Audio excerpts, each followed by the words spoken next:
Back to WGTV. I'm here with a very special gentleman today by the name of Mark Colebrook, and I want Mark to tell us about himself. And he's got two special days coming up, April 17th and May 3rd. But let's find a little bit about your background first. Okay, yes.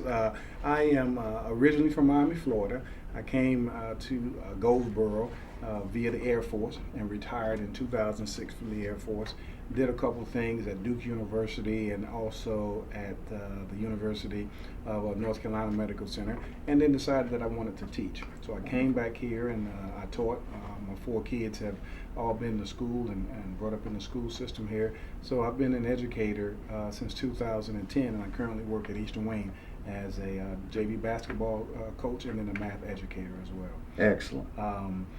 What led me to do a lot of things in the community was taking a look at what was going on with the violence and just kind of the disconnect in the community. So I formed an organization called Operation Unite Goldsboro about 2 years ago with the intent of taking things like government, health, city police, and all those entities there that are on separate pillars and making sure that they talk together. So we've had several community forums, and we've been able to accomplish a couple of things.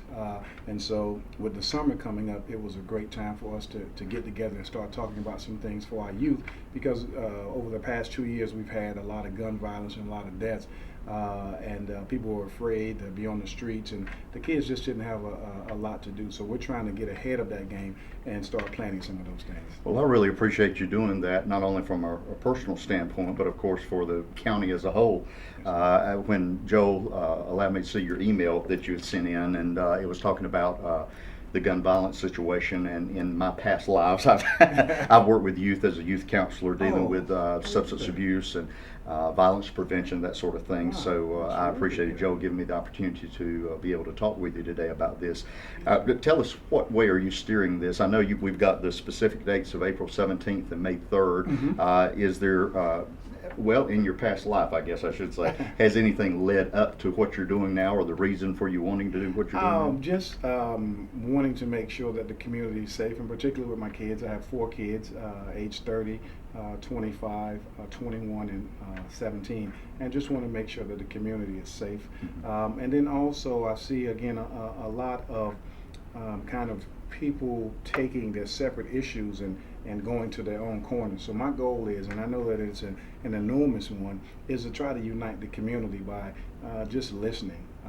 You know, a lot of times, you know, I talk to the mayor and other individuals, and people say, well, how'd you get to talk to the mayor? I said, well, I just called. I just, you know, and people you got find to knock that on the door sometimes, don't yeah, you? kind of fascinating. So just providing people with an opportunity to be in the same room, because we have one community. And in most cases, doesn't matter our political stance or our religious stance, we all want the same thing. So getting together. And I like the fact that you're actually, as I used to say, in the trenches, because you're at a school, you're with these kids, you know what they're involved in. And I love it that you're a parent of kids from 17 up into the 30s, but it's really different when you're in the trenches every single day. Oh, absolutely. And you're with these kids. And that's something that some of our parents can't, because that's not what their job is, you know. And I think it takes community efforts like yourself to say, hey, I'm with these kids every day, I see them, I talk to them, we have a good rapport with each other. Let's see where we can take this a step further. Absolutely. And you know, one of the things that we as adults have to do is we have to work on our pronouns. Instead of saying those kids, we have to say our kids. Yes. You know, because they are our kids. Whether or not you have a child, your child has moved away, you're still in this community, so you still have a responsibility to our children. Excellent.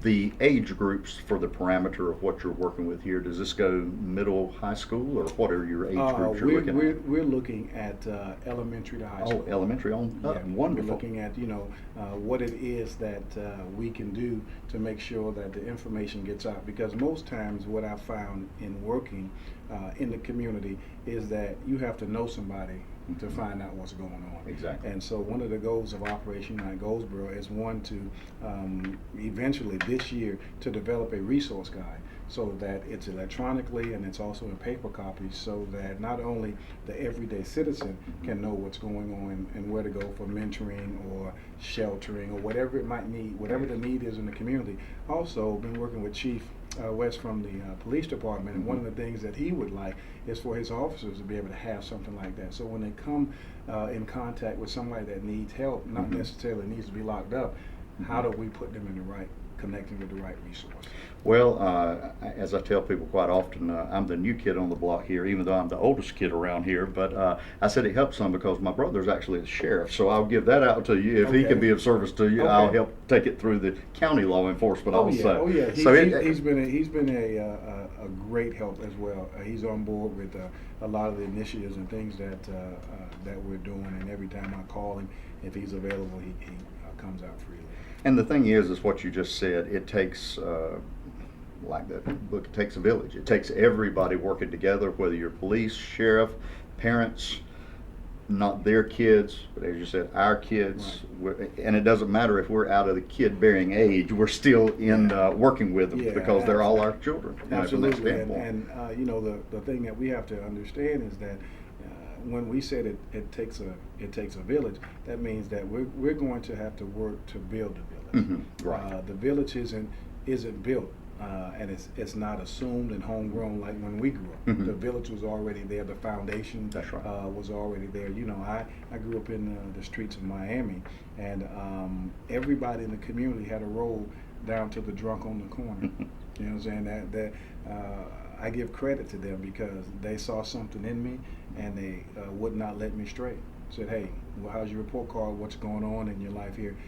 What are you doing up here? You need to go home. So everybody has a role in the community, and I think that once everybody understands, no matter socioeconomic background, color, race, creed, you're in the community, you have a role in the success of the community. And I appreciate you saying that also for the very reason that as other generations came along, up until I guess maybe the generation that we're in right now, there were so many deep roots like you were talking about, whether it was the fella on the street or the mom in the house or the dad coming home from work. Everybody had a part to play, and it's wonderful the world we live in today, but at the same time the world is changing so quickly. It's really hard to keep up with your own things, much less keep up with all the kids in the neighborhood, you know. And that goes back to something else I want to make sure we mention as we talked before we came on today, was the idea of prevention. Let's stop it before it starts. And I think that goes with what you're about to tell us about the 17th and the 3rd. Yes. So we want to be proactive, and with that, it's, you know, getting into the planning phases. So what we're going to do on the 17th, I've already been in contact with the Boys and Girls Club, the YMCA, W.A. Foster, Parks and Recs, the Goldsboro Transportation Authority, the Housing Authority, the library, Wayne Community College. I'm going to go on base and get their youth center involved, and I want and other organizations. So if there's a church out there that's doing something for kids this summer, if there's an organization that you're doing things for the kids this summer, you know, I want you to come and be part of the meeting so that we can put everything on the table, and it's like a puzzle. We're going to put the puzzle together. So instead of the YMCA, the goal would be, instead of the YMCA just promoting YMCA stuff, they promote this. Sure. You know, and what I've come up with, and I call it, is United Community of Goldsboro presents Youth Summer Extravaganza 2018. Youth Summer Extravaganza 2018. I love that. You know, so that says it all in one little phrase, doesn't it? You know, so we don't want, this isn't about the YMCA or the Boys and Girls Club. This is about the city of Goldsboro doing something for their youth. And so if we can get the YMCA to put whatever's going on so that it gives everybody an opportunity to do something, because we can't be a part of just one focused group of people. Right. And then with the transportation, then we can talk and see if kids could ride free, and how can we get kids to certain places, because we know the summer are for the kids to enjoy, but parents still have to work. So we want to be able to provide something for the kids to do, and make sure that the parents understand that they'll be taken care of during the day. And in addition to that, maybe coming up with some other things that I've seen, maybe like talking with the mayor, maybe having a mayor's basketball tournament, or a lockout, a lock-in or something like that. Just something to keep going. Well, and I like that by the fact that my mother was pretty, wagging finger at me, making sure I stayed on the right course as best any way we could. And I always remember saying, now idle hands are the devil's workshop. So mom and dad's hands might not be idle during the summertime, but a lot of times the kids are, and if they're not careful, they'll be reaching into the wrong places to go. And so this gives them an opportunity to have something to do. Absolutely. And hopefully with the bus services you're mentioning, they'll have a way to get from home or from the corner to wherever they're going, and then to get back again that way. So to make sure I understand, so our folks at home will also, on April 17th, will that be like an informational meeting? Is that what that does?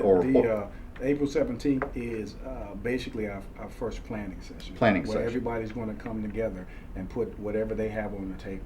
And then with that information, together, a small group of us will correlate all that and just make one big document. I see. So that we could pass out, and hopefully I'm going to go to the city council on Monday and present it and let them know what we're doing, and see if the city council would help us with advertisement and maybe publication of the document, so that everybody could get it. Sure. And I think April 17th is Tuesday. Will this be Tuesday evening? Or Tuesday evening at 6 p.m. and it's going to be over at the Salvation Army. Salvation Army on William Street. Yes. At 6 At 6 p.m. From 6 to 8 p.m. And the folks that you'd like to see come out, because they'll be the folks that are watching, or either they'll tell someone, are these, again, people that are within churches that will have summer activities? Other groups that will have summer activities? Yes, sir. If you are a organization, a church, fraternity, sorority, and you are planning to have an activity for the summer for the kids, be it June, July, or August, we'd like you to come out. And that way we can put it on there, because I know a lot of organizations, or some people, have certain things and certain days for kids. Like toward the end of the summer, you'll have a lot of organizations that'll be doing like book bag drives and things like that. And just want to put all that together, so that this helps in the planning purpose, and so we're not competing against each other. And being a minister myself, I know a lot of churches will, of course, have their vacation Bible schools. And we always, no matter what church I was working with, would love to have kids from all the communities to come in. So this gives the churches a place to go on the 17th at 6 o'clock on William Street at the Salvation Army building. I want to make sure I keep all my thoughts straight there. But anyway, to come out and say, hey, and for example, a church, this is when we're having our Bible school, is the week of whatever. Another church will say, well, ours is bumping up to that the next week. So it gives you an idea that you can go back, as you said, and correlate. This will be happening this week, this will be happening that week, and it doesn't take long between the time school's out, the 1st of June, until the end of August before all that time frame is taken up. Yes, sir. Yes, sir. But it takes everybody working together to make that happen. Together, so that again the kids have something to do, because whether or not they're on the street or in the house, it's that free time, And last year when we were kind of behind the 8 ball, we were trying to think of things, but it had already kind of escalated. And my first thought was to throw a curfew. I did research in that, but thank God that God gives you an opportunity to kind of reflect. And and in talking with the police chief and talking with other people, it's like, well, we could do that, but it's punitive in nature. So we want to do something from a positive standpoint. And we don't want to punish kids. That's true. And that is what you're looking to do is very proactive, and at the same time, as adults, we think about, well, a curfew would be a good thing, but in the kids' minds, they're thinking, well, that is punishment, because we might not remember when we were put on curfew, and we didn't like it very much, when that happened. Feel like you're being grounded. Right, exactly. So it's wonderful you have a lot of people to come up with these ideas, for things. Some, stick, some don't, and we help each other, and I think that's what will be great about April 17th, that people will be able to come together and throw ideas back and forth. And it's the first initial stages, and my hope hope is, after I'm long gone, this will be something that they'll just continue and make better and better. And kids are, and it'll get, because kids are like adults. We look forward to things. Mm-hmm. And if kids have this and say, okay, well, I got the summer, and I know that mom and dad can't afford to take me to Disney World, Sure. but my community has Mhm. something that's planned, and this year they're going to do something different. And so at the end of it, we'll get back together and do surveys and see what can we do better next year. And not only do you have brothers and sisters, but sometimes cousins come from out of town to Yeah, visit. It that's gives right. them an opportunity to have something to do. So it is for the entire county and for those outside the county that'll be coming That'll to be coming visit in. during that time frame. Now, we've talked about April 17th. What will be happening on May 3rd? On May 3rd, you know that ever since the senseless death of the 17 that were killed in Florida, Yes. The high it's school been student. the high school students. It's been on the front of everybody's mind about school safety. So Operation Unite Goldsboro, we got together and held just an initial meeting, just to really talk about it and see where we were, what are some of the things we were putting in place and things like that. So it was just kind of a feeler, so that people could come and that they can talk. And so out of that, I told them that then we would get back together and have an action group where we can actually put, pen to paper and put plans into place for the next year. So we're going to meet on May 3rd at 6 o'clock at the same place with Chief of Police, the Sheriff's Department, Superintendent, Board of Education officials, and probably looking at having representatives of bail, because what the legislators has already done, they've already had a meeting and formed a school safety committee. I see. So I'm going to invite him to update us on what they're doing, so that we don't want to have to reinvent the wheel. They've already got data collected and things like that. We want to kind of go off of that. And in researching that, I found that they're looking at three things. They're looking at the infrastructure, what they can do from a security standpoint, if it's personnel, more resource officers, more hall monitors, whatever that is. The second piece would be the mental health component, from a Most definitely. social worker standpoint, and then that ties directly into the bullying piece. Those are three key components that I know that they're looking at, and so we're going to be taking a look at those things as well, and trying to, and we always know that funding is always a big thing. So what we need to find out, what funding can we put toward it, and then where we fall short at, what can we do as far as coming up with some agreements between maybe East Point, Yes. our large mental health provider here, and see what are the things that we can put in place just to get kids to be talking, and not only from kids, but also for teachers. Very true, and I appreciate you saying it, especially from the mental illness sometimes standpoint.